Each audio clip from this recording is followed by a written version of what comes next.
அஸ்ஸலாமு அலைக்கும் வரஹ்மத்துல்லாஹி வபரகாத்துஹு.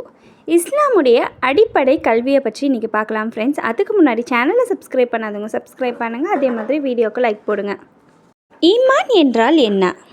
ஜிப்ரீல் அலைஹிஸ்ஸலாம் அவர்கள் நபி ஸல்லல்லாஹு அலைஹி வஸல்லம் அவர்களிடம் ஈமான் என்றால் என்ன என்று கேட்டார்கள். அதற்கு நபி ஸல்லல்லாஹு அலைஹி வஸல்லம் அவர்கள், ஈமான் என்பது அல்லாஹ்வையும் அவனுடைய மலக்குமார்களையும் அவனுடைய வேதங்களையும் அவனுடைய தூதர்களையும் இன்னும் மறுமை நாளையும் நீங்கள் நம்புவதாகும்.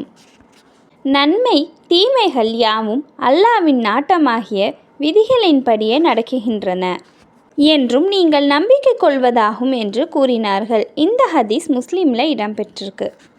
அல்லாஹ்வை நம்புதல். அல்லாஹ் எங்கே இருக்கிறான்?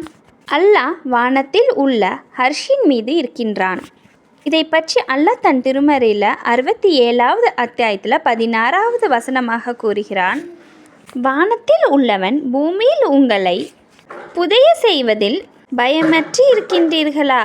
அப்போது பூமி நடுங்கும். அளவற்ற அருளாளன் அர்ஷின் மீது அமர்ந்தான். ஒரு சம்பவம் முஸ்லீமில் இடம்பெற்றிருக்குது. அதாவது நபி ஸல்லல்லாஹு அலைஹி வஸல்லம் அவர்கள் ஒரு அடிமை பெண்ணிடம் அல்லாஹ் எங்கே இருக்கின்றான் என்று கேட்டார்கள். அப்பெண் அல்லாஹ் வானத்தில் இருக்கின்றான் என்று கூறினாள்.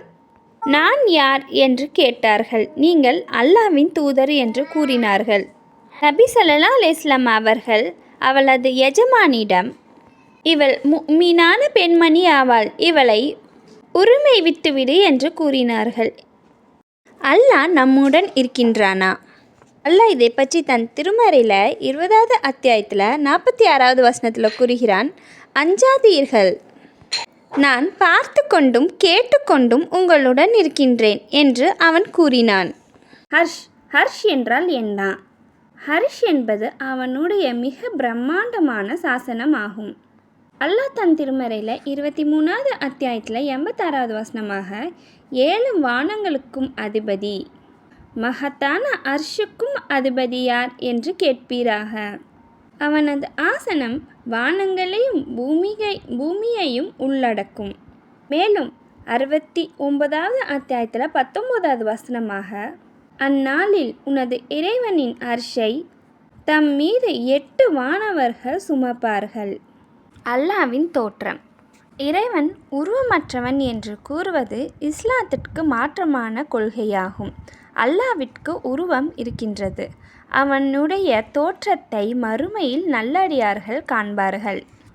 அல்லாஹ் தன் திருமறையில் 75வது அத்தியாயத்தில் 22, 23வது வசனத்தில் கூறுகிறான், அந்நாளில் சில முகங்கள் மலர்ந்து இருக்கும், தமது இறைவனை பார்த்து கொண்டிருக்கும். மறுமையில் அல்லாஹ் இறை நம்பிக்கையாளர்களுக்கு அவனை பற்றி எண்ணி வைத்திருந்த தோற்றம் அல்லது வேறொரு தோற்றத்தில் அவர்களிடம் முதல் தடவையாக வந்து தானே உங்கள் இறைவன் என்று கூறுவான். இந்த ஹதீஸ் புகாரியில் இடம்பெற்றிருக்கு. இறைவனுக்கு நாம உருவத்தை கற்பிக்க கூடாது. ஃப்ரெண்ட்ஸ், இதோட கண்டினியூஷன் நெக்ஸ்ட் பார்ட்டில் பார்க்கலாம். வீடியோ பிடிச்சிருந்தா சப்ஸ்கிரைப் பண்ணுங்கள். அதே மாதிரி வீடியோக்கு லைக் போடுங்க.